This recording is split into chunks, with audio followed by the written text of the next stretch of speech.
안녕하세요. 오늘은 장자철학이라는 아주 흥미로운 세계로 여러분과 함께 좀 깊이 들어가 볼까 합니다. 네, 안녕하세요. 저희가 이태경 박사님의 강의 녹취록을 바탕으로 준비했는데요.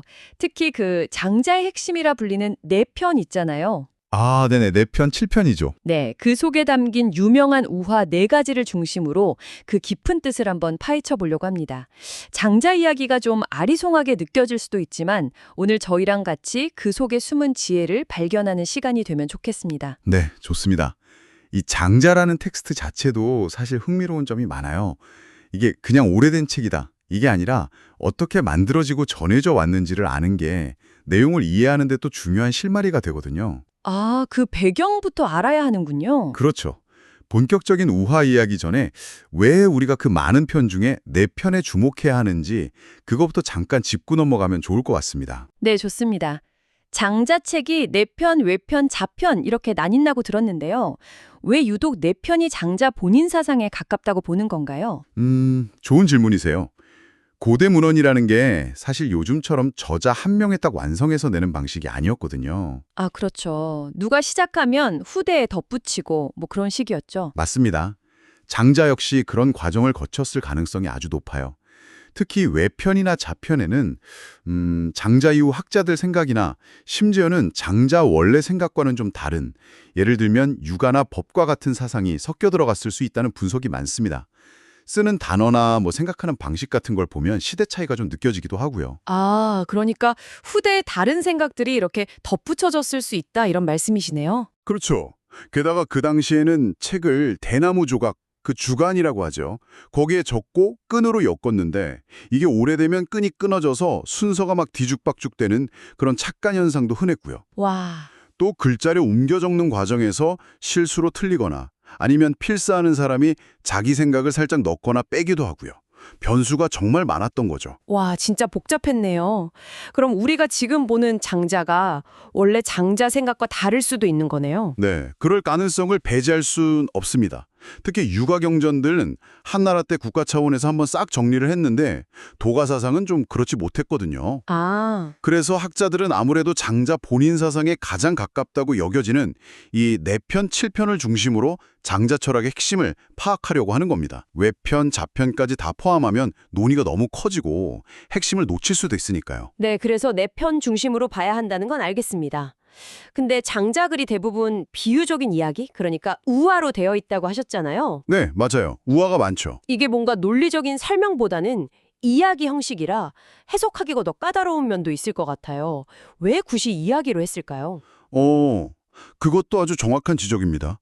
장자가 왜 우화를 선호했는지는 여러 이유로 생각해 볼 수 있는데요.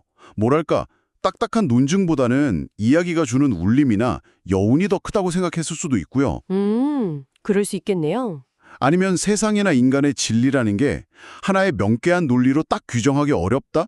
이런 생각 때문일 수도 있습니다. 이야기는 해석의 여지가 많으니까요. 보는 관점에 따라 여러 의미를 길어 올릴 수 있죠. 아, 그래서 장자 해석이 그렇게 다양한 거군요. 네, 그래서 백가쟁명식으로 해석이 나오는 거죠. 마치 그 모자이크 그림 같다는 비유가 인상 깊었어요. 부분을 알아야 전체가 보이고 또 전체를 알아야 부분이 제대로 이해된다는 거 해석학적 순환이라고 하셨죠? 네, 맞습니다. 해석학적 순환, 딱 그 비유가 맞아요. 퍼즐 맞추는 것처럼요.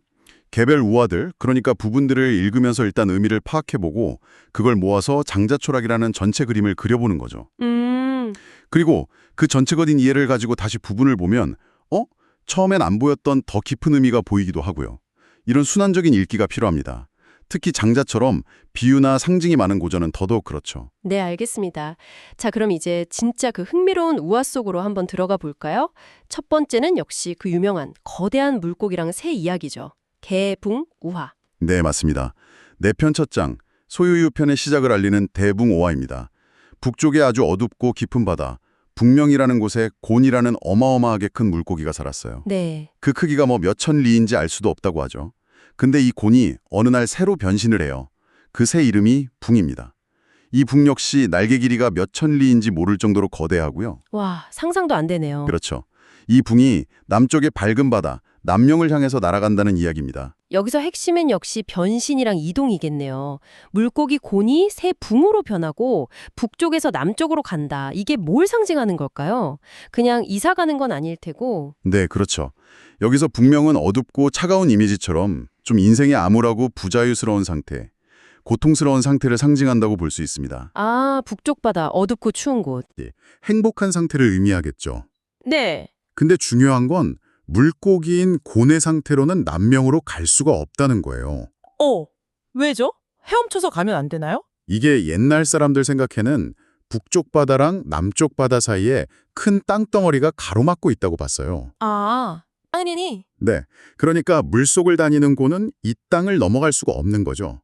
하늘을 자유롭게 나는 새, 붕이 되어야만 이 장애물 없이 남명으로 갈 수 있다, 이런 생각입니다. 그렇군요. 이건 그러니까 단순한 물리적 이동이 아니라 우리 내면의 근본적인 변화, 즉 꾸준한 자기 수양, 장자는 이걸 수덕이라고 하는데 이런 수양을 통해서 정신적 경지가 높아져야만 불행, 북명에서 행복, 남명으로, 속박에서 자유, 소요유로 나아갈 수 있다는 걸 비유적으로 보여주는 거죠. 아, 변신이 필수군요. 내면의 변화? 그런데 곤이랑 붕이 그렇게 말도 안 되게 크다고 묘사한 건 또 무슨 의미가 있을까요? 약간 허풍 같기도 한데. 하하, 그렇죠. 근데 그 거대함이 바로 인간이 가진 잠재적인 위대함, 무한한 가능성을 상징한다고 봅니다. 인간의 잠재력? 네, 도가 사상에서는 우주의 근원인 도가 무한히 큰 존재잖아요. 근데 인간은 그 도와 하나 될 수 있는 가능성을 가진 존재라는 인식이 있어요. 곤은 그 아직 드러나지 않은 가능성, 잠재태를 보여주는 거고, 붕은 그 가능성이 현실화된 상태, 현실태를 보여주는 거라고 해석할 수 있죠. 아, 불교에서 말하는 불성이나 뭐 기독교에서 모든 인간이 신의 소중한 자녀라고 하는 거랑 좀 비슷한 맥락으로 볼 수도 있겠네요? 네, 정확합니다. 그런 맥락으로 이해할 수 있습니다. 우리 안에 그런 거대한 가능성이 있다는 거죠. 그러니까 이 대붕우화는 결국 우리 안에 무한한 가능성을 믿고 지금의 어떤 어려움, 그 북명의 상태를 넘어서 더 자유로운 삶, 남명으로 가려면 겉모습 변화가 아니라 내면의 근본적인 변화, 즉 수양이 꼭 필요하다, 뭐 이런 메시지인 셈이네요. 네, 맞습니다. 그게 바로 장자가 말하는 소요유, 진짜 자유롭게 논의는 경지로 가는 첫걸음인 셈이죠. 네, 그 대붕이 보여준 이상적인 자유의 경지, 소요유에 그럼 구체적으로 어떻게 도달할 수 있냐, 그 방법을 좀 엿볼 수 있는 우화가 세 번째 이야기인 포정해우라고 하셨죠? 이걸 먼저 보는 게 흐름상 좋다고 하셨고요. 네, 맞습니다. 포정애우, 소 잡는 백정이 여기죠. 양생주 편에 나옵니다. 네. 포정이라는 백정이 문해군이라는 군주 앞에서 소를 잡는데 그 솜씨가 너무 뛰어나서 마치 음악에 맞춰 춤추는 것 같아요. 칼수는 소리까지 아름답게 들릴 정도죠. 이야, 문해군이 감탄해서 아니 어떻게 그런 기술을 가질 수 있어? 하고 묻죠. 근데 포정은 그게 기술이 아니라 도를 따르기 때문이라고 대답하잖아요. 그렇죠. 처음에는 소 전체만 보였는데 3년 지나니까 소가 부분으로 보이고 이제는 눈이 아니라 정신, 신으로 소를 대한다. 이게 무슨 뜻일까요? 뭐 초능력 같은 건가요? 하하, 여기서 신은 그런 초자연적인 힘이라기보다는요, 아주 고도로 집중하고 마음을 비운 상태, 허심이라고 하는데 그 상태에서 나오는 직관이나 통찰력, 그걸 신기라고 표현할 수 있을 것 같아요. 아, 직관과 통찰력. 예. 그러니까 눈이라는 감각기관에만 의존하는 게 아니라 마음의 눈으로 소의 본래 타고난 결, 이걸 천리라고 합니다.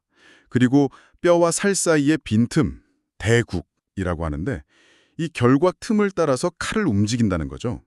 힘으로 막 억지로 가르는 게 아니고요. 아, 자연스러운 흐름을 타는 거군요. 힘을 빼고. 그럼 여기서 소는 뭘 상징할까요? 그냥 소 잡는 얘기는 아닐 것 같은데요. 네. 그 당시 소는 사람들이 접하는 동물 중에 가장 크고 복잡한 존재 중 하나였잖아요. 그래서 이건 우리가 인생에서 만나는 아주 크고 복잡한 문제들, 풀기 어려운 관계나 상황들, 그러니까 인생의 큰 고민거리나 근심, 우한 같은 걸 상징한다고 볼 수 있습니다. 인생의 문제들. 네. 해누라는 게 소를 해체한다는 뜻인데 이게 바로 그런 인생의 문제들을 풀어가는 과정을 비유하는 거죠. 해자에 풀다는 의미가 있거든요. 아하, 그러면 기술에만 머무는 건 그냥 눈앞의 문제에 막 부딪히면서 억지로 해결하려고 애쓰는 방식이고, 도의 경지에 이른다는 건 마치 포정처럼 문제의 본질, 그 결을 꿰뚫어보고 자연스러운 이치, 그 틈새를 따라서 힘 안 들이고 스르륵 해결하는 경지를 말하는 거군요. 정확합니다. 포정이 그래서 자기 칼은 19년 동안 수천 마리 소를 잡았는데도 날이 무뎌지지 않고 새 것 같다고 하잖아요. 네네. 이게 바로 그거죠. 억지로 힘을 쓰지 않으니까요. 삶의 문제에 부딪힐 때도 막 정면으로 맞서 싸우기보다 그 문제의 본질을 이해하고 순리를 따르면 오히려 내가 상처받지 않고 불상, 조화롭게 해결할 수 있다는 지혜를 보여주는 겁니다. 와. 그래서 문해군이 이 소잡는 어떻게 보면 살생의 과정인데 이걸 보고 양생, 즉 생명을 기르는 길을 깨달았다고 말하는 거예요. 마지막 부분이 아주 의미심장하죠. 그러네요. 어려움 속에서 조화와 흐름을 찾을 때 진짜 삶의 지혜를 얻을 수 있다. 이게 앞서 본 대붕의 자유로운 경지, 소요유하고도 연결되고 또 어쩌면 속박에서 풀려나는 현해의 상태를 보여주는 것 같기도 하고요. 네, 그렇게 다 연결해서 볼 수 있습니다. 인생의 문제를 소잡듯이 풀어가라. 비유가 참 기발하죠. 네, 정말요. 힘으로 맞서는 게 아니라 그 대상의 본성을 꿰뚫는 통찰과 자연스러운 흐름을 따르는 지혜가 중요하다. 네, 그게 핵심입니다. 기술적 숙련을 넘어선 도의 경지, 장자가 말하는 삶의 지혜 중 하나죠. 자, 그럼 다시 순서대로 돌아와서요. 장자하면 아마 많은 분들이 가장 먼저 떠올릴 이야기, 바로 나비꿈, 호전몽입니다. 아, 네, 호전몽.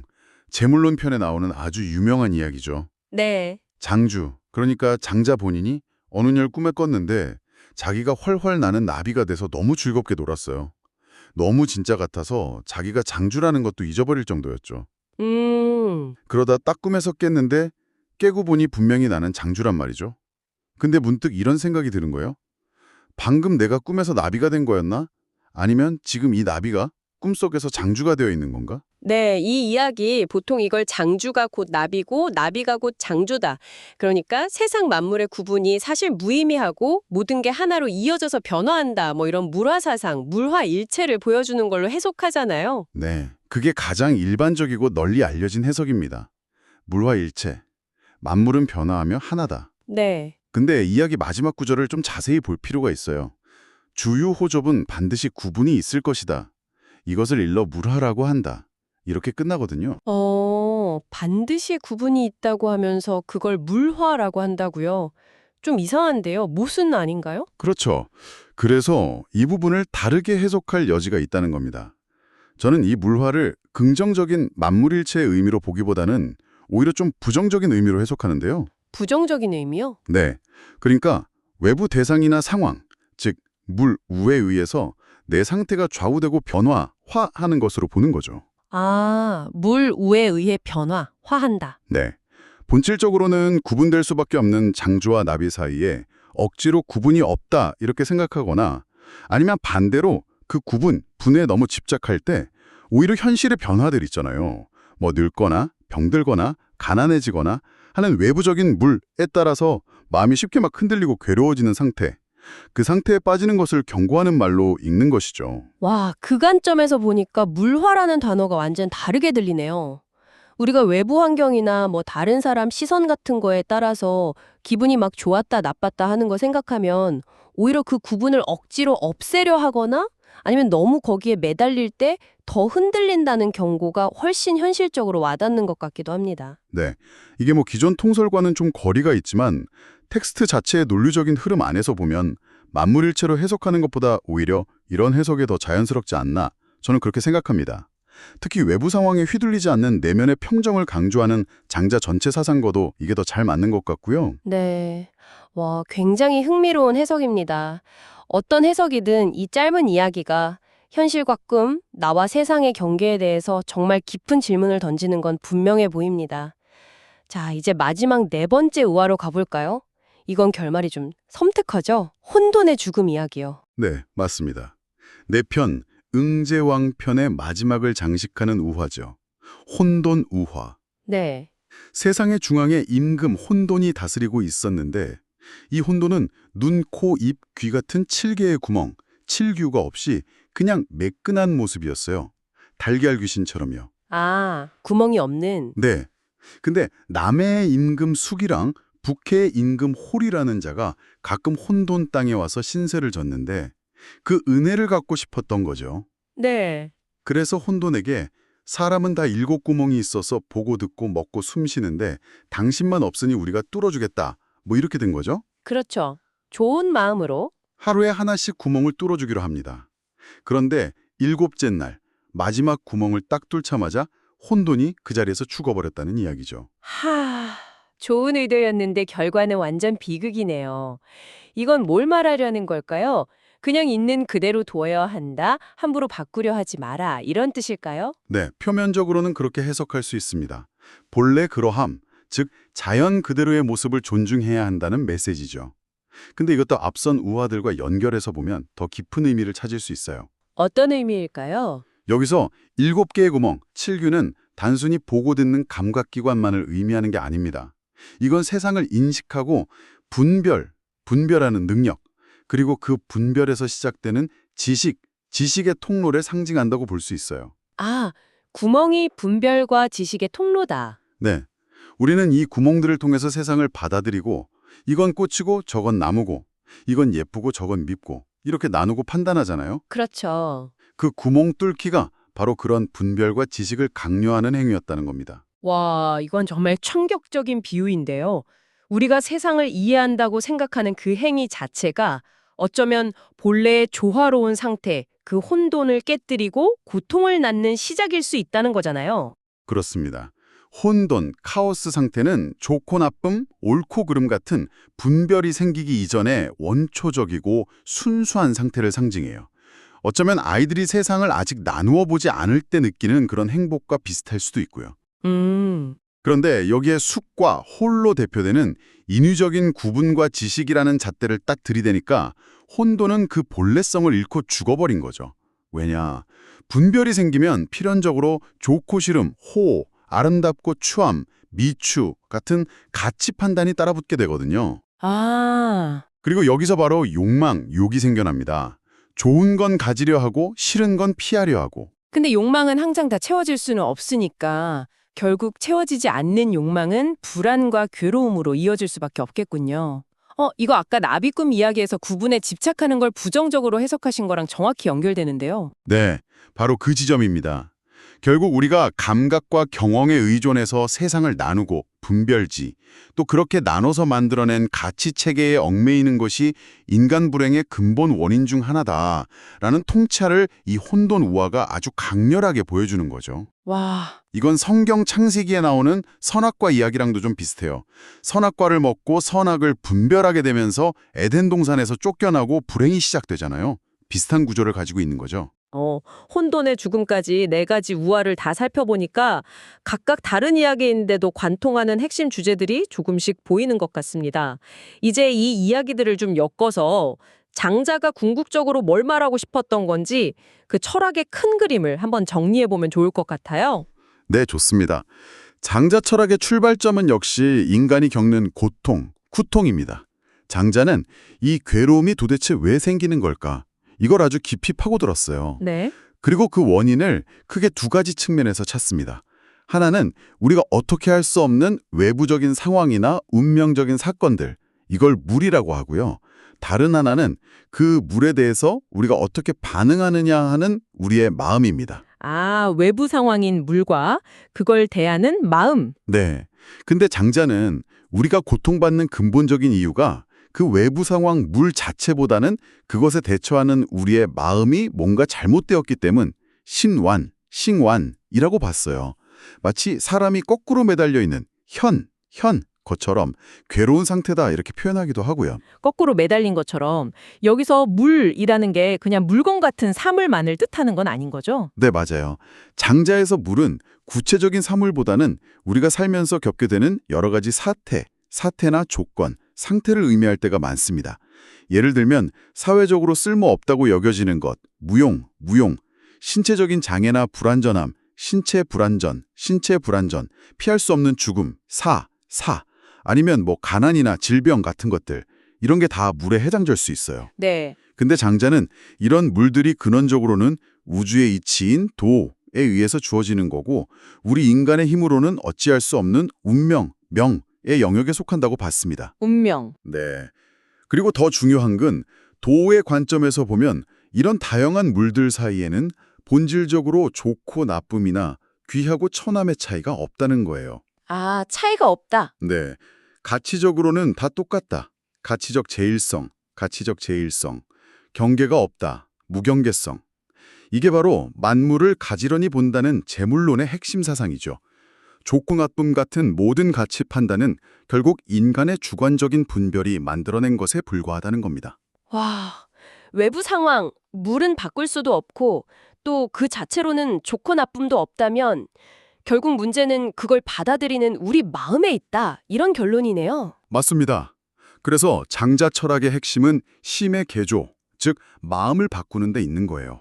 마음을 바꾼다. 네. 인간의 마음, 심은 알, 지, 욕망, 욕, 감정, 정 이런 걸 일으키는 주체인데 이게 크게 두 가지 방식으로 작동할 수 있다고 봤어요. 하나는 심완 또는 소지라고 부르는 마음인데 이건 자기중심적이고 분별적인 삶에 딱 갇혀있는 마음이에요. 세상을 끊임없이 나누고 비교하고 가치를 매기죠. 네. 이건 필연적으로 욕망과 집착으로 이어지고 결국 불안과 고통, 우를 낳게 됩니다. 이게 바로 아까 말한 북명의 상태예요. 괴로운 상태. 그럼 다른 하나는 어떤 마음인가요? 고통에서 벗어날 수 있는 마음? 네, 그게 바로 심투 또는 대지, 즉 크고 넓은 지혜의 마음입니다. 이건 만물을 평등하게 보고 차별하지 않는 지혜, 재물지예요. 도의 관점에서 세상을 바라보는 거죠. 독의 관점. 네, 이 마음은 좋고 나쁨, 옳고 그름 같은 이분법적인 분별에서 벗어나서 세상에 흘러가는 자연스러운 흐름, 즉 순리를 따르게 합니다. 그 결과 집착에서 벗어나서 진정한 자유와 해방감, 아까 말한 현해, 거꾸로 매달림에서 풀려나는 경험을 하게 되는 거죠. 아, 이게 바로 난명의 상태, 즉 소유유의 경지입니다. 아하. 그럼 곤이 붕으로 변하는 거, 포정이 기술을 넘어서 도에 이르는 거, 또 호전몽에서 꿈과 현실의 경계를 넘나들거나 혹은 그 구분에 얽매이지 않는 거, 혼동의 상태를 이해하는 거. 이 모든 게 결국 이 마음의 변화, 심의 개조를 통해서 소지에서 대지의 상태로 나아가는 과정을 보여주는 거였군요. 정확히 그렇습니다. 바로 그거예요. 이게 장자가 제시하는 길이죠. 그럼 이 심의 개조는 구체적으로 어떻게 할 수 있는 건가요? 방법이 있나요? 네, 장자는 구체적인 수양 방법들도 제시합니다. 예를 들면 나라는 고정된 관념이나 애고에서 벗어나는 것, 상하, 무기, 또 마음을 깨끗하게 비우는 것, 심재, 그리고 일체의 분별적인 생각을 멈추고 고요히 앉아있는 것, 좌망, 이런 것들이에요. 좌망의 좌는 실제로 앉아서 하는 수행을 의미할 수도 있고요. 상하, 심재, 좌망. 나를 잊고 마음을 비우고 그냥 고요히 앉아있는다. 네, 이런 수양을 통해 마음을 바꾸라는 거죠. 그래서 목표는 결국 외부 상황, 그 물에 더 이상 흔들리거나 상처받지 않고 불상, 마음의 눈을 떠서 유심, 세상을 자유롭게 논일면서 소요유, 살아가는 경지에 이르는 것. 이게 장자 철학의 목표점이군요. 네, 맞습니다. 고통으로부터의 해방, 그것이 장자가 제시하는 길입니다. 와, 정말 깊은데요. 그런데 이런 장자의 철학이 수천 년이 지난 오늘날 우리에게도 유효할까요? 특히 순자 같은 학자는 장자가 너무 운명, 그러니까 하늘의 힘만 강조하고 인간의 적극적인 노력은 너무 무시했다, 이렇게 비판하기도 했다면서요. 네, 순자의 그런 비판은 충분히 일리가 있습니다. 특히 현대는 과학기술이 엄청나게 발달해서 인간이 통제하고 변화시킬 수 있는 영역이 과거와는 비교도 안 되고 넓어졌잖아요. 그렇죠. 하지만 그럼에도 불구하고 여전히 우리의 노력만으로는 어찌할 수 없는 영역, 장자가 말한 그 명적 영역은 분명히 존재합니다. 우리가 어떤 부모, 어떤 환경에서 태어나는지, 살면서 예기치 못한 사고나 재난을 만나는 것, 그리고 결국에는 누구나 늙고 병들고 죽음을 맞이하는 것, 이런 건 피할 수 없는 운명적인 사태, 불가항력죠. 듣고 보니 특히 나이가 들어감에 따라 겪게 되는 문제들, 예를 들어 사회적으로 더 이상 예전처럼 쓰이지 못하게 되는 경험, 무용, 또 신체 기능이 떨어지는 거, 신체 불안전, 그리고 결국 죽음을 맞이해야 하는 거. 이런 것들은 장자가 핵심적으로 다뤘던 그 물의 문제들이랑 정확히 똑같은 것 같아요. 그렇죠. 바로 그렇습니다. 그렇기 때문에 우리가 바꿀 수 없는 냉엄한 현실 앞에서 어떤 마음가짐으로 살아갈 것인가 하는 장자의 문제의식, 그리고 그 해법, 즉 심의 개조를 통한 내면의 평화 추구는 오늘날에도 여전히 어쩌면 더 절실하게 필요한 지혜일 수 있다는 거죠. 이게 꼭 동양 사상에만 있는 건 아니에요. 서양 철학사에서도 보면 고대 그리스, 헬레니즘 시대가 굉장히 혼란기였는데 그때 등장했던 스토아 철학 같은 경우도 비슷한 문제의식을 다뤄왔고요. 또 근대 철학의 아버지인 데카르트의 저작 일부에서도 비슷한 사고방식을 찾아볼 수 있거든요. 어떻게 보면 시대와 문화를 초월하는 보편적인 고민일 수 있다는 거죠. 네, 그렇군요. 오늘 장자의 우화들을 통해서 정말 깊은 생각들을 많이 해봤는데요. 마지막으로 이 탐구를 마무리하면서 여러분께 이런 질문을 한번 던져보고 싶습니다. 현대사회는 우리에게 끊임없이 더 많이 성취하고 더 많은 것을 통제하라고 요구하잖아요. 네, 그렇죠. 하지만 어쩌면 우리가 느끼는 많은 불안과 괴로움은 여전히 우리가 바꿀 수 없는 것들에 대해서 부질없이 저항하고 있기 때문은 아닐까요? 장자가 제시하는 이 마음 바꾸기의 지혜가 오늘 우리의 삶에 어떤 의미를 줄 수 있을지, 그리고 인간의 노력과 운명의 수용 사이에서 우리는 어떻게 균형을 잡아야 할지, 각자의 삶 속에서 한 번쯤 깊이 성찰해보는 시간을 가져보시는 건 어떨까 하는 생각이 듭니다. 네, 좋은 질문인 것 같습니다. 네, 오늘 장자 4편의 4가지 우화를 통해서 그 깊고도 아주 매력적인 철학의 세계를 함께 들여다봤습니다.